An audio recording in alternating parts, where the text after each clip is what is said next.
Алты түлкі. Кең далада алты түлкі бірге жүріп, бірге тұрып, жолдас болыпты. Алтауының ішінде біреуінің құйрығы шолақ екен. Ұзын құйрықтарын бұлғаңдатқан бес түлкі, «Сенің құйрығың жоқ, шолақсың» деп үнемі келе-келеп күле беріпті. Олардың бұл қылығына ызаланған шолақ түлкі, осы мақтаншақ бесеуін құйрықтарынан айырып, қалай шолақ қылсам екен, сонда бұлай күлмесет деп көп ойланыпты.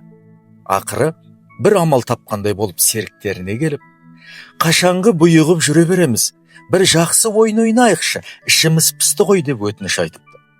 «Ойнасақ ойнайық, сен баста» дейді олар да келісіп.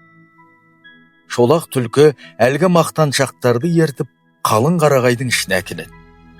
Содан кейін ойын шартын түсіндіріп, бесеуінің құйрығын бес қарағайға мықтап таңып тастайды. Өзі бір төбенің басына шығып тұрады. Басқа түлкілер ол хабар бергенше көздерін жұмып тұруға тиіс болады. Бір кезде шолақ түлкі жан-жағына абыржи қарап, «О, туысқандар, сақтаныңдар, мына жақта бүркіт ұстап таз ерткен аңшылар келе жатыр» деп айғай салады. Сол кезде қарағайға таңулы тұрған бес түлкінің есі шығып, тұра қашпақ болып жұлқынғанда құйрықтары жұлынып қалады. Сөйтіп, шолақ түлкі өзін келе-келеген серіктерінің десін басып, өзіне серік етіп алыпты. Алтауы бірдей шолақ болғаннан кейін ешкім мазақ етіп күлмейтін болыпты.